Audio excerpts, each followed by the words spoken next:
Poisid olid tublid, tulime kaotusseisus välja esimese poole ajal, suutsime 4 tükki ära lüüa. Ja kui sa lähed poole ajal 4-1 eduseisus, siis sa ei saa tulla teisel poole ajal nii sisse, et vastane lööb sulle 3 väravat.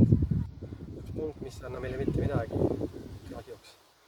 Mängupilt esimene poolaeg oli väga hea, teine poolaeg kahjuks kas läksime liiga enesekindlalt peale või mõtlesime, et vastane enam ei mängi.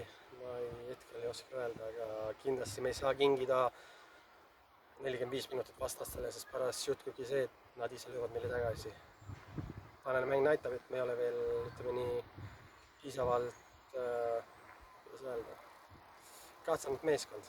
Me teeme veel lollid viga ja veel ei suuda mingi mängu